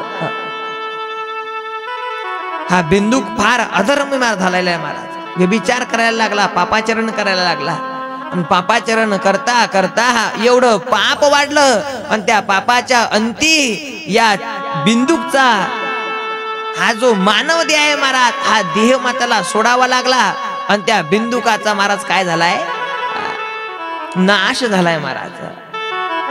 त्या अधर्माने त्या बिंदुकाला मारलेला आहे, आणि बिंदुक मरण पावलाय. याने आयुष्यभर अपराध केले, व्यभिचार केलाय, अंती काय परिणाम, हा पिशाच झालाय महाराज. कोण झालाय? आपल्या भाषेमध्ये त्याला काय म्हणतात, भूत. भूत झालाय महाराज, भूत. प्रेत योनीमध्ये गेला, प्रेत योनीमध्ये गेला महाराज, आणि त्या ठिकाणी फिरत आहे. प्रेत योनीमध्ये फिरत आहे. फिरता फिरता हा बिंदूक जो प्रेत योनीमध्ये गेला, हा विंध्य नावाच्या पर्वतावरती जाऊन भटकू लागलाय, भटकायला लागला, आणि त्याच विंध्य पर्वतावरती याने आपलं काय केलंय, वास्तव्य केलेलं आहे, त्याच ठिकाणी राहत आहे. पत्नीने विचार केला, आपला पती मरण पावलाय, याने अधर्म केला, अन्याय केला, अनिती केली, याने फक्त पापाचरण केलेलं आहे, जीवनामध्ये पुण्य कधी कमावलं नाही, पुण्याचा स्पर्श आपल्या शरीराला याने होऊ दिला नाही, त्याला फार वाईट गती प्राप्त झालेली आहे. कधी कधी महाराज जीवनामध्ये असे बरेच संकट येतात, त्या संकटाला सामोरे जाता जाता माणूस त्या संकटातून कधी कधी फार बाहेर निघण्याचा प्रयत्न करतो, पण त्याला निघता येत नाही, आणि एक दिवस न कळत या चंचुलेच्या हातून सुद्धा व्यभिचार घडला. एकदाच बर का, एकदाच व्यभिचार घडलाय. पती मरण पावलाय, मनामध्ये विचार केला काय करावं. आपला पती मरण पावला, आणि पती मरण पावल्यानंतर ही चंचुला आपल्या मुलांच्या संसारामध्ये रममान झालेली आहे. एक दिवस या चंचुलीने विचार केला, आता कुठतरी गेलं पाहिजे. सुंदर अशी एक पर्वणी आली, आणि त्या पर्वणीवरती आपल्या बंधू समवेत, आपल्या मुलांसमवेत चंचुला गोकर्ण क्षेत्री या ठिकाणी आलेले आहेत. आणि त्या ठिकाणी आल्यानंतर या चंचुलीने भगवान शंकराची कथा त्या ठिकाणी सुरू आहे, त्या ठिकाणी गेल्यानंतर कथा श्रवण सुरुवात केलेली आहे. ब्राह्मण महाराज कथा सांगत आहेत, आणि कथा श्रवण करता करता त्या कथेमध्ये महाराजांनी सांगितलं, ज्या कोणी व्यक्तीने अधर्म केलाय, अन्याय केलाय, अत्याचार केलाय, व्यभिचार केलाय, त्या व्यक्तीला नरकामध्ये गेल्याशिवाय राहत नाही. त्याला नरकामध्ये जागा मिळते, त्याला नरकात जावं लागतं. जेव्हा त्या चंचुलेनं ऐकलं की व्यभिचार केला, अधर्म केला, हातून त्याचा पाप कर्म घडलं असेल तर माणसाला नरकामध्ये जावं लागतं. 24 नरकाचं वर्णन सांगितलंय. तेव्हा चंचुलेच्या अंगाला घाम आलाय महाराज, थरथर थरथर थरथर चंचुला कापत आहे. मनामध्ये भीती निर्माण झाली, आपल्या हातून सुद्धा व्यभिचार घडलाय, पाप घडलंय. कथा संपली महाराज. कथा संपल्याबरोबर जो व्यक्ती बघा, ज्या व्यक्तीकडून पाप घडलं, आणि पाप घडल्यानंतर ज्या व्यक्तीला त्या पापाचं प्रायचित्त करावं असं वाटत असेल, मनामध्ये अशी इच्छा झाली की आता आपल्याला प्रायचित्त करावं लागतं, आपलं फार पाप वाढलं, त्याचा अर्थ पाप महाराज कमी होत असते. चंचुलीने विचारले, महाराज तुम्ही आज कथेमध्ये वर्णन केले, ज्या व्यक्तीने अधर्म, अन्याय, अत्याचार केला असेल, व्यभिचार केला असेल, त्या व्यक्तीला नरकामध्ये जावं लागतं. माझ्या हातून न कळत एकदा व्यभिचार घडलाय, मला सुद्धा नरकात जावं लागेल. मला फार भीती वाटते, नरकाची मला भीती वाटत आहे, काहीतरी उपाय सांगा, यातून मला मोक्ष मिळला पाहिजे. तर महाराज म्हणतात, तुम्हाला जर का त्या नरकातून मुक्त व्हायचं असेल, तुमच्या पापातून मुक्त व्हायचं असेल, तर तुम्ही सर्वांगाचे कान करून कथा श्रवण करा. जीवनात पाप घडलंय ना, पाप घडू द्या, घडू द्या पाप. आणि पाप जर घडलं असेल तर तुम्ही कथा श्रवण करा, तुमचं पाप नाही झाल्याशिवाय राहणार नाही, पाप नाही झाल्याशिवाय राहणार नाही. तुम्ही कथा श्रवण करा. जेव्हा त्यांनी सांगितले कथा श्रवण करा, त्याच ठिकाणी, त्याच गोकर्ण क्षेत्रावरती चंचुलेने आपल्या त्या बंधू समवेत, आपल्या मुलांसमवेत कथा श्रवण करण्याकरता सुरुवात केली. उद्धार करून घ्यायचा ना महाराज.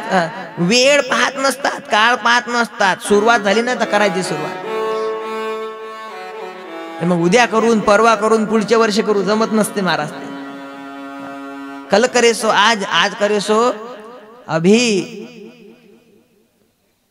चंचुलेने कथा श्रवण करण्याकरता सुरुवात केली. कथा श्रवण करणं झालेली आहे महाराज. अंतःकरणामध्ये त्या शिवकथेने एवढा परिणाम सुंदर केलाय.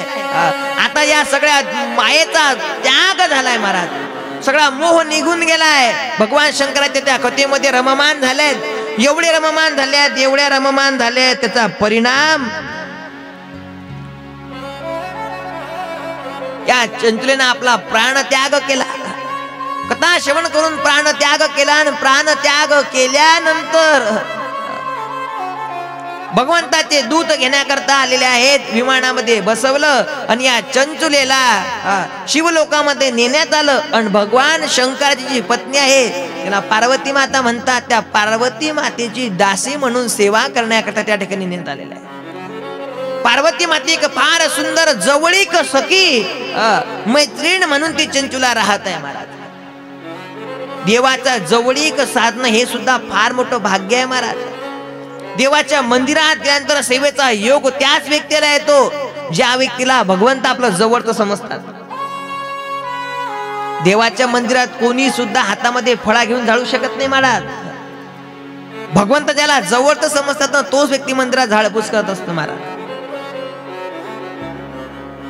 देवाची पूजा अर्चना कोणी सुद्धा करू शकत नाही. भगवंत ज्याला आपलंस समजतात तोच व्यक्ती भगवंताची पूजा अर्चना करू शकते. कोणी सुद्धा मंदिरातून पूजा अर्चना करू शकत नाही. कोणीही भगवंताची भक्ती करू शकत नाही. भक्ती करणं, देवाची सेवा करणं हे सुद्धा भगवंताच्या हाती आहे. भगवंताला माहिती आहे कोणाकडून सेवा करून घ्यावी लागते, कोणाकडून भक्ती करून घ्यावी लागते. चंचुला राहत आहे पार्वती माते सोबत महाराज. चंचुला राहत आहे. एक दिवस त्या ठिकाणी फिरता फिरता त्या बिंदुकाची आठवण त्या चंचुलेला झालेली आहे. आज पहिला दिवस आहे बरं का. आज आपल्याला महात्म्य पूर्ण करायचं आहे काही करून. म्हणजे उद्यापासून आपण सुंदर कथा सुरळीतपणे श्रवण करू शकतो बरं का. मागच्या वर्षी आपल्याला फार उशीर झाला होता म्हणून थोडं लवकर लवकर सुरुवात करायची आपल्याला. महात्म्य थोडं लवकर. तुम्ही मागच्या वर्षी ऐकलंय पण सांगणं थोडं थोडं शॉर्टकट घेणार मी तुम्हाला. त्याच ठिकाणी महाराज त्या बिंदुकाची पत्नी चंचुला एक दिवस विचारामध्ये मग्न आहे. आपल्या पतीची आठवण तिला झालेली आहे. खिन्न म्हणून त्या ठिकाणी बसलेली आहे. त्याच ठिकाणी पार्वती मातेचं आगमन झालं. आणि पार्वती मातेनं बघितलं ते चंचुला मात्र खिन्न मनाने बसलेली आहे. मनामध्ये विचार करत आहे. पार्वती मातेने मनातली कामना जाणली पण आवाज दिला. चंचुला मनामध्ये काय वापनाय? तुझ्या मनामध्ये काय आहे? तेवढी खिन्न मनाने का बसलेली आहे मला सांग. तेव्हा चंचुला सांगत आहे आई हे जगदंबे, हे जगज्जननी, मी शिवपुराण कथा श्रवण करून मला हा मोक्ष प्राप्त झालाय. मी या ठिकाणी येऊन शिवलोकामध्ये राहत आहे. माझ्याकडून पाप घडलं तरी सुद्धा मला मोक्ष मिळाला. पण माझा जो पती आहे तो मात्र त्या विंध्य पर्वतावरती पिशाच म्हणून राहत आहे. मला मोक्ष मिळाला पण माझा पती मात्र आजही त्या यातनेमध्ये त्रस्त झालेला आहे. त्याला मोक्ष मिळालेला नाही. त्या विंध्य पर्वतावरती भटकत आहे. मला असं वाटतं माझ्या पतीचा सुद्धा काय झाला पाहिजे, उद्धार झाला पाहिजे. त्यांना सुद्धा मोक्ष मिळाला पाहिजे. पार्वती मातेला समजलं की आपल्या पतीची मुक्ततेची इच्छा हिच्या मनामध्ये झालेली आहे. त्यांना मुक्त करावं लागेल, मोक्ष प्राप्त करावा लागेल. तेव्हा पार्वती मातेने तुंबराला आवाज दिला महाराज. एक तुंबर नावाचे आलेले आहेत. हे गंधर्व आहेत तुंबर. हे नारदाचे मित्र आहेत. त्या तुंबराला आवाज दिला आहे. तुंबरजी महाराज त्या ठिकाणी धावत आले. विचारला आई साहेब आज्ञा असावी. कशा करता बोलावलो? तेव्हा सांगितलंय तुम्ही या चंचुलेला आपल्या विमानामध्ये बसून घेऊन जा. विंध्य पर्वतावरतीचा पती एक पिशाच म्हणून राहत आहे. पिशाच म्हणून राहत आहे. आणि पिशाच म्हणून राहत असताना त्यांना मोक्ष प्राप्त करून द्यायचा आहे. त्यांना शिवपुराण कथाचं श्रवण करा. त्यांना ती शिव कथेचं रसपान द्या. आणि कथा श्रवण झाल्याबरोबर पत्नीला आणि त्या पतीला दोघांनाही आपल्या विमानामध्ये बसून घेऊन या. एवढा आनंदित झाली महाराज चंचुला. एवढी आनंदित झाली की आज मात्र माझ्या पतीचा काय होणार आहे, उद्धार होणार आहे. विमान आलेलं आहे, विमानामध्ये तुंबरजी महाराज बसलेले आहेत, सोबत चंचुला सुद्धा बसलेले आहे. विमान त्या ठिकाणाहून निघालं आणि विंध्य नावाच्या पर्वतावर येऊन थांबलेला आहे. विंध्य पर्वतावरती आलं आणि विंध्य पर्वतावरती आल्यानंतर तो पिशाच मात्र त्या ठिकाणी भटकत आहे. भटकता भटकता पिशाचाने आवाज दिलाय. इकडे तिकडे पाहलंय कोणतरी येत आहे. तेवढ्याच मध्ये चंचुला खाली उतरली महाराज विमानाच्या आणि त्यांनी बघितलं आपला पती समोर आहे. सांगितले तुमचा उद्धार करण्याकरता, तुम्हाला मोक्ष प्राप्त करण्याकरता या ठिकाणी आलेत. आल्यानंतर त्या सर्वांनी काय केलं, त्या तुंबराने शिवपुराण कथेचं पारायण केलंय. कथा सांगण्याकरता सुरुवात केली. त्या ठिकाणी कथेला प्रारंभ झाला. कथा संपली महाराज. त्या बिंदुकने महाराज कथा श्रवण केली. त्याचा परिणाम त्या बिंदुकचा महाराज त्या प्रियत येणीमधून काय झालाय, प्रियत येणीमधून महाराज त्यांना मुक्तता मिळाली. एक सुंदर दिव्य तेजस्वी स्वरूप त्याला प्राप्त झालंय महाराज. आणि त्या भगवंताच्या पार्षदा बरोबर, त्या तुंबरा बरोबर तो बिंदुक त्या विमानामध्ये बसलाय आणि कैलास लोकाला आलेला आहे, शिवलोकाला आलेला आहे. शौनकजी महाराज सूतजी महाराज सांगत आहेत, ती कथा श्रवण करून पिशाच योनीमध्ये गेलेला जो बिंदुक आहे त्यांना सुद्धा मोक्ष प्राप्त झालाय. अशी ही दिव्य महान कथा आहे. भगवंताची कथा जो कोणी सर्वांगाचे कान करून कथा श्रवण करील त्यांना मोक्ष प्राप्त झाल्याशिवाय राहणार नाही. तुम्ही सुद्धा सर्वजण कथा श्रवण करण्याकरता आले, तुम्हाला सुद्धा मोक्ष प्राप्त होऊ शकतो महाराज. फक्त कथा श्रवण करण्याकरता सर्वांगाचे कान करावे लागेल.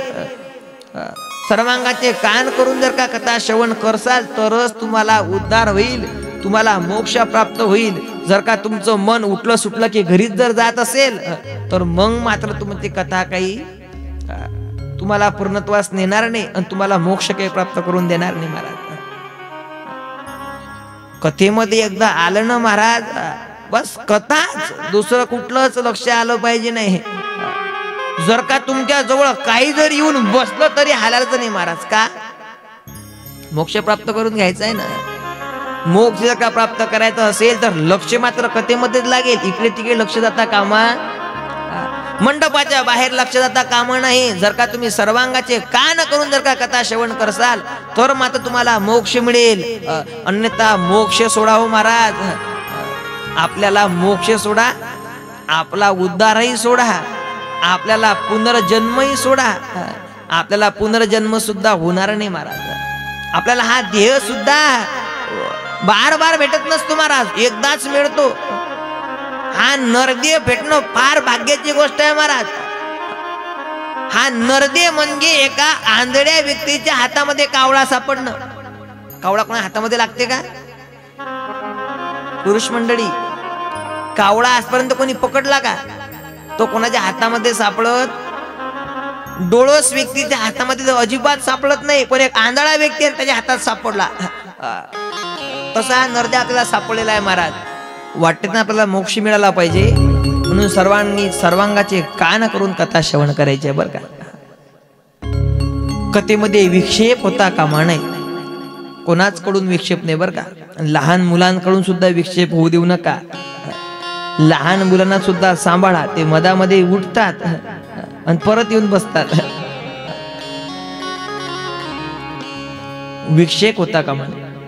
विक्षेप झाला की त्या कथेतला रस मात्र चालला जाते बघा. कोणीच मनामध्ये विक्षेप करत नका जाऊ. माहित आहे जास्त वेळ बसता येणार नाही, थंडीचे दिवस आहेत. तसेच तर माणसं बसल्या बसल्या आकडून गेले. आता थंडी वाजत आहे महाराज. देव कधी कधी परीक्षा पाहतो बरं का. परीक्षेमध्ये आपल्याला पास व्हायचं आहे. एक दिवस नाही, किती दिवस आहे परीक्षा आपली? 7 दिवस परीक्षा आहे आणि 7 दिवस वेगळा वेगळा पेपर आहे. आता पेपरामध्ये पास व्हायचं की नपास तुमच्या हाती आहे. शाळेचा पेपर 10वी 12वीचा का असो ना, त्याच्यामध्ये कॉप्या चालतील. पण या ठिकाणी नो कॉप्या. कॉपी मुक्त सेंटर म्हणजे कुठं असते? इथं कॉप्या चालत नाही महाराज. इथं परीक्षेमध्ये स्वतःच्या मनानुसारच इच्छाशक्तीनेच पास व्हावं लागतं. मनामध्ये इच्छा ठेवा. 7 दिवस कथा श्रवण मोक्ष प्राप्त करून घ्यायचा आहे. 7 दिवसामध्ये आपल्याला मोक्ष प्राप्त झाला पाहिजे महाराज. अशी कथा श्रवण करा. तुम्ही भागवत कथेमध्ये कथा श्रवण केलेली आहे. राजाने 7 दिवस कथा श्रवण केली. कथा झाल्याबरोबर त्या राजाचा उद्धार झाला. कोण राजा? राजा परीक्षित. आपल्याकडे सुद्धा 7 दिवस राहिलेत आणि या 7 दिवसानंतर तुम्ही आपण सर्व जण मरणार आहो महाराज. लक्षात ठेवजा. सर्वेच मंडपात बसलेले सगळे जण 7 दिवस झाले की मरणार. 101% नाही हो, 1001% मरणार आहे सगळेच जण. तुम्ही काय मी काय सगळेच. कोणीच राहणार नाही महाराज. राहील का कोणी? तुम्ही सांगा हो महाराज काही बोलता का? आम्ही तर असे कैक 7 दिवस असे कैक सोबती ऐकून जाऊ. नाही महाराज 7 दिवसात तुम्ही मरणार आहे असं एका ठिकाणी सांगितलं. महाराज मला काय सांगा, कथेमध्ये सांगितलं की तुम्ही 7 दिवसांना सगळेच मरणार आहात. पूर्ण गाव रडायला लागलो. मंडपातले सगळेच महिला मंडळी, पुरुष वर्ग, आमच्या बहिणी, आमचे भाऊ सगळे रडायला लागले महाराज. सगळे रडत होते महाराज. का रडत होते? 7 दिवसात काय होणार आहे? सगळे मरणार आहेत. सगळे रडायला लागले महाराज. पण त्यामधली एक म्हातारी आजी होती. ती आजी मात्र हसायला लागली. हो, ती हसायला लागली. मी म्हणू गड्या या आजीला खरोखर मरणाचं अजिबात भीती नाही, अजिबात मरणाचं टेन्शन नाही आजीला. काय आजीनं कथा श्रवण केलेली आता की आजीला मरणाचं दुःख विसरले आजी? हसत आहे. म्हणलं आजी सगळे लोक रडतात, तू का बरं हसतोय? का बरं हसते? तेव्हा आजी म्हणते महाराज आम्ही ऐकलंय तुम्ही सांगितलं की या गावातले 7 दिवसात सगळेच मरणार आहेत. ते आजी म्हणे महाराज मी या गावची नाही, मी दुसऱ्या गावची आहे. आजीला असं वाटलं याच गावातले मरतात, बाहेर गावचे मरत नाही. सगळेच मरणार आहेत बरं का. बसणारे मरणारे आहेत, वरचे मरणार आहेत, ही मरणार आहेत, सगळेच मरणार आहेत 7 दिवसामध्येच बरं का. 7व्या दिवसाशिवाय 8वा दिवस या जगामध्ये निर्माण झाला. दिवस किती आहेत? दिवस किती आहेत? झोपले का तुम्ही मागचे? दिवस किती आहेत? 7 दिवस आहे. आणि या 7 दिवसामध्ये माणसाचा उद्धार होणार. लावू नका, लावू नका. बसा तुम्ही खाली, बसा खाली. जीवनामध्ये 7 दिवस आहेत आणि या 7 दिवसामध्ये माणसाला मरावं लागणार आहे महाराज. मग आपल्याकडे 7 दिवस आहेत. या 7 दिवसामध्ये माणसानं मोक्ष मोक्ष करून घ्यायचा ना प्राप्त, तर कथा श्रवण करावी लागेल सर्वांगाचे कान करून. मी म्हणतो तुम्ही या ठिकाणी भक्ती करण्याकरता आले ना, तर भक्तीमध्ये काहीतरी कुठंतरी असं भंगता येऊ देऊ नका बरं का. अजिबात भंगता येऊ देऊ नका. कथेमध्ये एकदा बसला ना माणूस, कथा होईपर्यंत उठू नका बरं का.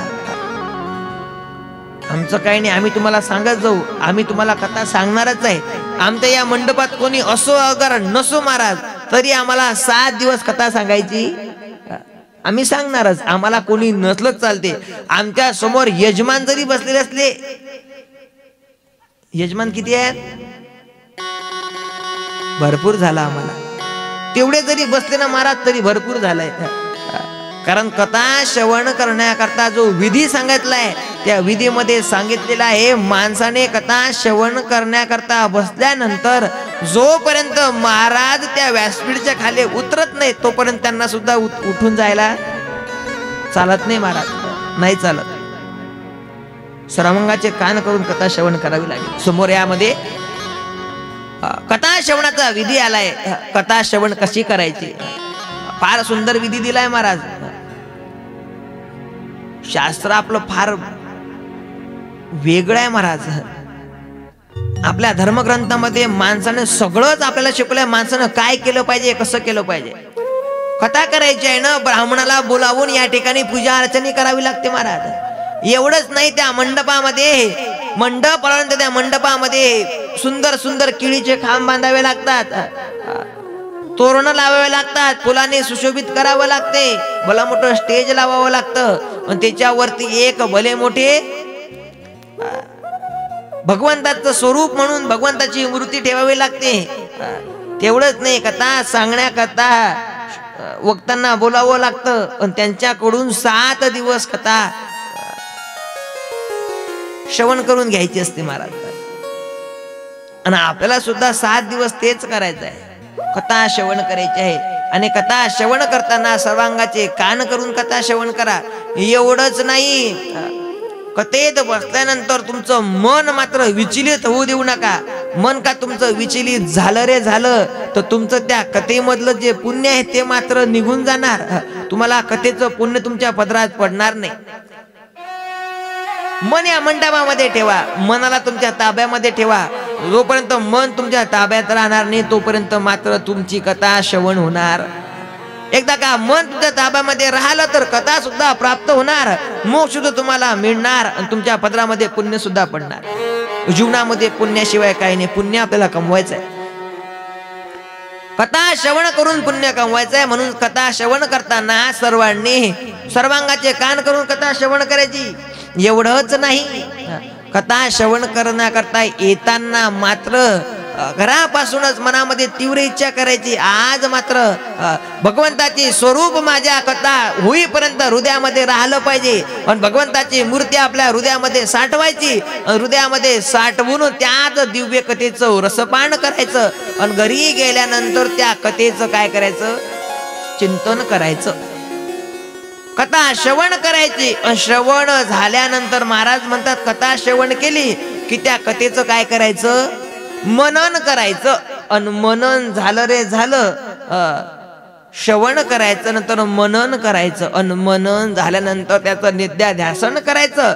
अन निध्याध्यासन झाल्यानंतर काय करायचं? तत्व पदार्थ शोधन, त्याचं शोधन करायचं.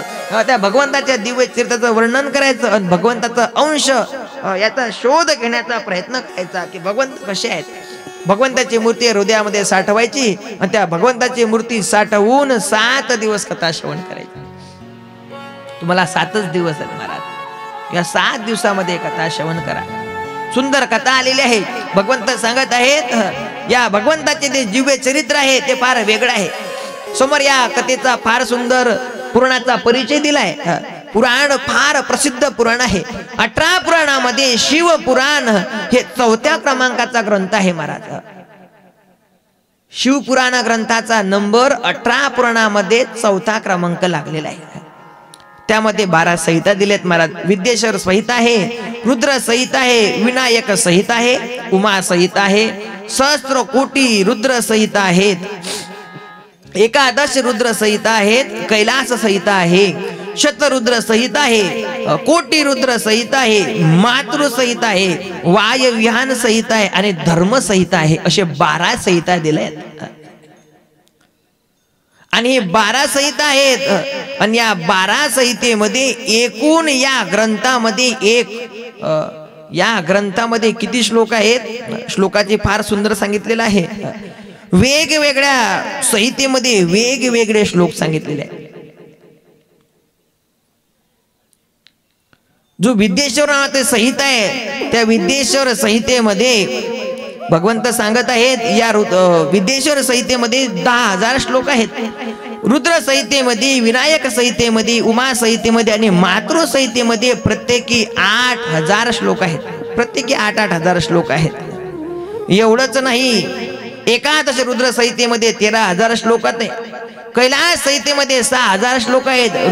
शतरुद्र संहितेमध्ये 3,000 श्लोक आहेत. कोटी रुद्र संहितेमध्ये 9,000 श्लोक आहेत. शतरुद्र संहितेमध्ये, सहस्रुद्र संहितेमध्ये 11,000 श्लोक आहेत. वायव्यन संहितेमध्ये 4,000 तर धर्म संहितेमध्ये एकूण 12,000 श्लोक आहेत. असे एकूण या मूळ शिवपुराण कथेमध्ये 1,00,000 श्लोक आहेत. उमापती महादेव की 1,00,000 श्लोक आहेत. आणि या 1,00,000 श्लोकाला व्यासजी महाराजांनी 24,000 श्लोकामध्ये संक्षिप्त केले. आणि या पुराणामध्ये एकूण 24,000 श्लोक आहेत आणि 12 संहिता आहेत. फार सुंदर भगवंताची दिवलेला आहे महाराज. बघा, 1,00,000 श्लोकाचा संक्षिप्त त्यामध्ये 24,000 संक्षिप्त केलंय. व्यास महाराजांनी असंख्य असे ग्रंथ निर्माण केलेले आहेत महाराज. जेवढं ज्ञान या जगामध्ये दिसते ना महाराज, सगळं ज्ञान मात्र व्यासजी महाराजचं उष्ट आहे बरं का. व्यास उशिष्ट जगत आहे. सगळं ज्ञान मात्र व्यास ऋषीचं उष्ट आहे. व्यास ऋषी फार महाराज ज्ञानी आहेत. व्यास विशाल बुद्धे, व्यास ऋषी सारखा ज्ञानी व्यक्ती या जगामध्ये जन्माला आले नाही. 6 शास्त्र 18 पुराण 4 वेद ते उपनिषद जे आहेत यांचे निर्माते महाराज व्यासजी महाराज आहेत.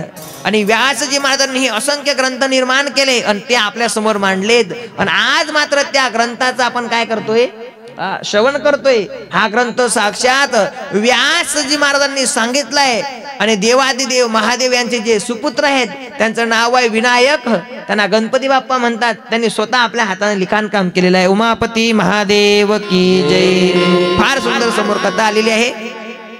सनकादिकांनी व्यासजी महाराजांना उपदेश केलेला आहे आणि व्यासजी महाराजांनी हे असंख्य ग्रंथ निर्माण केलेत.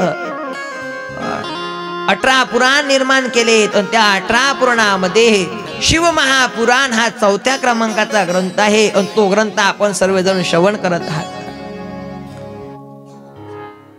सगळं जगदामध्ये महाराज ओतपोत भरलेले भगवान शंकर आहेत. जडी काष्टी पाषाणी महाराज सगळ्याच गोष्टीमध्ये ओतपोत भगवान शंकर भरलेले महाराज. कण कण में कोण आहेत, शंकर आहे महाराज. कण कण मध्ये शंकर आहे. भगवंताचं हे दिव्य स्वरूप आहे, त्याचं वर्णन करता येत नाही. आपण जे भगवंताचं स्वरूप पाहतो महाराज, ते भगवंताचं स्वरूप आपल्याला डोळ्याला तृप्त करण्यासारखं आहे. पण भगवंताचं खरं स्वरूप आपण पाहू शकत नाही, कारण भगवान अनादी आहेत आणि अनादी भगवान कधी कोणाला दिसत आणि भगवंताला आपण पाहू सुद्धा शकत नाही महाराज. लोकांना मनामध्ये वाटते की आपण भगवंताला पाहिलं पाहिजे, आपण भगवंताला पाहिलं पाहिजे. पण मला असं वाटते आपण भगवंताला पाहावं इतकी भक्ती आपली श्रेष्ठ झाली. आपल्याला ते भगवंत दिसू शकत नाही महाराज, नाही दिसू शकत महाराज. आपले डोळे सुद्धा तेवढे चांगले नाही महाराज. भगवंताला पाहण्याकरता डोळे सुद्धा फार चांगले पाहिजेत. या डोळ्याने आपण भगवंताला पाहू शकत नाही. जर का तुम्हाला भगवंताला पाहायचं असेल तर कथा श्रवण करून, सर्वांगाचे कान करून कथा श्रवण करा, तेव्हा तुम्हाला भगवंत कळायला लागतील. आणि भगवंत कळायला लागल्यानंतर तुम्हाला त्या भगवंताचा फक्त काय घ्यावा लागेल, अनुभव घ्यावा लागेल. अनुभव. भगवंत पाहण्याची वस्तू अजिबात नाही महाराज. देव पाहण्याची वस्तू नाही, देव ही अनुभवायची वस्तू आहे. देवाचा अनुभव माणसानं घेतला पाहिजे. आपण मंदिरामध्ये जातो कशा करता, देवाला पाहण्याकरता. तुम्ही देवाला पाहण्याकरता मंदिरात जाऊ नका महाराज. मंदिरात गेले ना तुम्ही, देवाला पाहू नका, त्या मंदिरामध्ये देवाचा अनुभव घ्या. देवाचा साक्षात्कार त्या ठिकाणी घडतोय त्याला बघा, तेव्हा तुम्हाला देव कळल्याशिवाय राहणार नाही. आपण एवढे महाराज पुण्यवान लोक नाही महाराज. आपली भक्ती सुद्धा एवढी झाली नाही आपण देवाला पाहू म्हणून. 2 कथा 3 कथा सांगून महाराज कथाकार सुद्धा देवाला पाहू शकत नाही. किती कथा ऐका महाराज, त्यांना सुद्धा देव मिळू शकत नाही महाराज. अरे ज्या योगी लोकांनी, ज्या साधू लोकांनी नाना प्रकारे हजारो वर्ष साधना केली महाराज, त्या लोकांना सुद्धा स्वप्नामध्ये सुद्धा देव भेटला नाही. नाही भेटला स्वप्नात. आपल्याला भेटेल का महाराज? योगियांच्या ध्यानी ध्याताना तुळसी. जो योगी लोकांना भेटला नाही तो आपल्याला कसा भेटेल हो महाराज? कसा भेटेल? देवाला प्राप्त करण्याकरता आपली भक्ती सुद्धा फार वेगळी पाहिजे. संतांनी महाराज फार वेगळ्या भक्तीने महाराज देवाला आपलंसं केलंय. संतांनी आपल्या सर्वांगाचा सर्व सुखाचा त्याग केलाय. संसारावरलं प्रेम काढलंय. आपलं संसारावरलं प्रेम काढून देवाच्या चरणी अर्पण केले. आपली माया देवाला अर्पण केली. जेव्हा माया आणि सर्वस्व देवाला अर्पण केलं जाते ना महाराज, तेव्हा मात्र देव प्राप्त होत असतो. महाराज म्हणतात तो योग्यांना प्राप्त झाले, तो आम्हाला प्राप्त झाला. तो आम्हापाशी मागे पुढे तो संतांना प्राप्त झाला. का प्राप्त झाला? संतांनी आपलं सर्वस्व देवाला दान दिले महाराज. आपलं महाराज आपल्या घरावरचं, आपल्या मुलावरचं, आपल्या पत्नीवरचं प्रेम निघत नाही महाराज. नाही निघत महाराज. सुटत नाही महाराज माया. संसाराची माया माणसाला सुटत नाही. देवाकडे जायचं असेल तर महाराज संसाराची माया सोडावी लागते. आणि माया सोडल्यानंतर ती माया देवाच्या चरणावर अर्पण करावी लागते महाराज. संकल्पावी माया संसाराची. एकदा अर्पण केली ना महाराज, तुम्हाला भगवंत कळायला लागतील, तुम्हाला देव कळायला लागेल, तुम्हाला भगवंताचं चरित्र कळायला लागेल, तुम्हाला शिव तत्व कळायला लागेल. आणि जोपर्यंत तुम्हाला शिवतत्व कळत नाही तोपर्यंत तुम्हाला भगवंत म्हणजे काय हे सुद्धा कळणार नाही महाराज। आणि शिवतत्व कळण्याकरता तुमची भक्ती सुद्धा फार फार निश्चिम आणि अंतःकरणापासून लागेल, तेव्हा तुम्हाला देव कळेल। भगवान शंकर म्हणजे कोण आहे महाराज? अनादि भगवान आहेत। भगवान शंकर अनादि आहेत आणि अनादि भगवंताचं काम आहे हे ओत पोत भरलेली सृष्टी जे संवार आहे, जो विलय आहे, या सृष्टीचे पालन आहे आणि या सृष्टीची निर्मिती अनादि भगवान शंकर स्वतः करतात महाराज। ही जे सृष्टी चालते ना महाराज, हे भगवंताच्या भरोश्यावर चालते। जीवन जगताना आपण जे कार्य करतो ना महाराज, हे कार्य सुद्धा भगवंताशिवाय चालत नाही। महाराज म्हणतात जीवन जगताना आपण जे कार्य करतोय, आपल्या शरीराची हालचाल हे सुद्धा कोण करते? एवढं सोडावं महाराज, या पृथ्वी तलावर या विश्वामध्ये जेवढे झाड आहेत ना महाराज, ते झाड सुद्धा, त्या झाडाचं पान सुद्धा माझ्या देवाच्या शिवाय हालत नाही महाराज।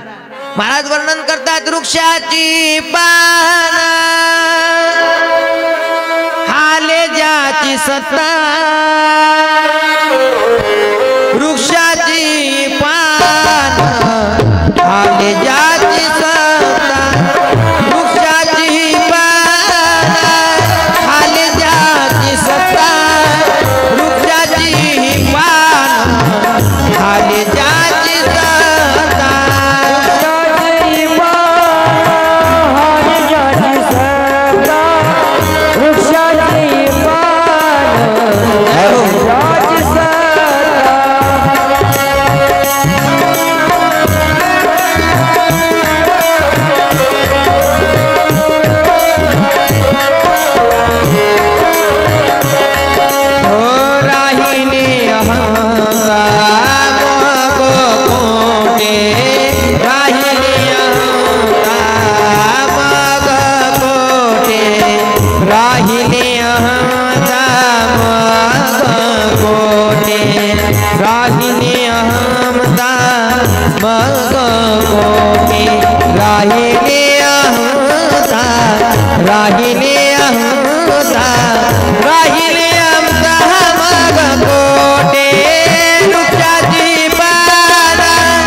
या सृष्टीमध्ये सगळंच कार्य महाराज भगवंताच्या इच्छेशिवाय घडत नाही। वृक्षाचं पान सुद्धा माझ्या देवाच्या इच्छेविरुद्ध चालत नाही महाराज। वृक्षाची पान हाले ज्याची सत्ता, वृक्षाची पान हाले ज्याची सत्ता, राहिली अहंता मग कोटे, राहिली अहंता मग कोटे। वृक्षाचं पान सुद्धा माझ्या देवाच्या इच्छेविरुद्ध हालत नाही हो महाराज, नाही हालत महाराज। चाले हे शरीर कोणाचे आहे सत्य, कोण बोलवित हरिविण. हे शरीर सुद्धा महाराज देवाच्या इच्छेशिवाय चालत नाही. आपण या ठिकाणी बसलेल्या महाराज आपण हाताने टाळी वाजवतो ना महाराज, हे सुद्धा माझ्या देवाच्या इच्छेविरुद्ध वाजत नाही. आपण देवाचं भजन करतोय, आपल्या मुखाने देवाचं नामस्मरण करतो, ओम नमः शिवाय म्हणतो, श्री शिवाय नमस्तुभ्यं म्हणजे म्हणतोय ना, हे सुद्धा देवाच्या इच्छेविषयी म्हणता येत नाही.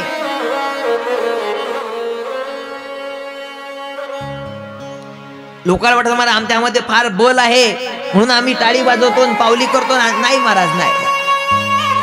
देवाच्या मनामध्ये जर का तुमच्या हातून भक्ती करून घ्यायची नसेल ना महाराज, जमतच नाही हो. लोकांना वाटतं आपल्याकडे सगळंच आहे ना, आता आपण जाणार, आता आपण मंडपात जाऊ महाराज. देवाला वाटते ना महाराज याची मंडपाची इच्छा आहे, पण देव महाराज कधी त्याला झटका देऊन सांगता येत नाही. एकदा का टोंगळ्यात चमक निघाली मग मात्र घरापासून मंडप काय, मंडपाच्या बाहेरून घरापर्यंत काय जाणं मुश्किल होते महाराज. चाले शरीर कोणाची आसते, कोणाची आसते, चाले शरीर कोणाची आसते, चाले शरीर कोणाची आसते, कोणाची आसते, चाले शरीर कोणाची आसते.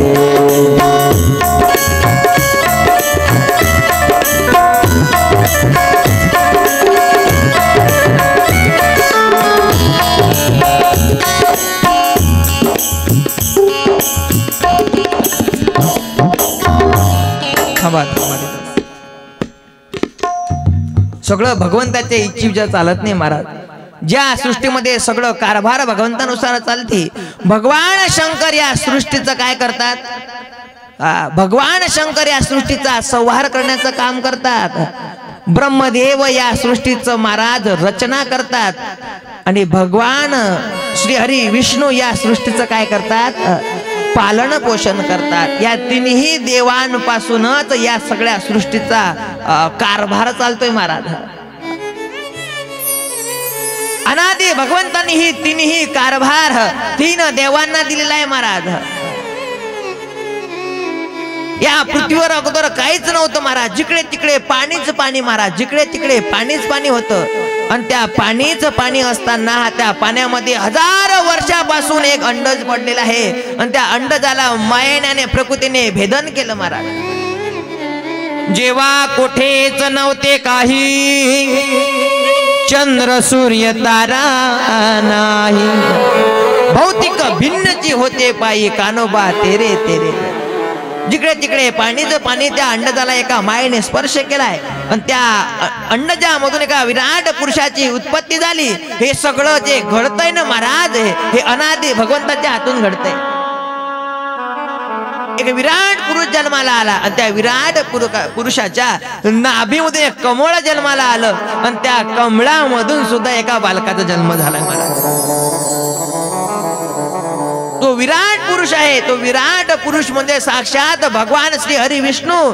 आणि त्या नाभीमधून जे कमळ जन्म आलं, त्या कमळामध्ये जो बालक जन्माला आला ते म्हणजे कोण, तर साक्षात ब्रह्मदेव. आणि या ब्रह्माजींनी महाराज घनघोर तप केलंय आणि त्या तपाच्या अंती ब्रह्माजींनी सृष्टी उत्पत्ती केलेली आहे.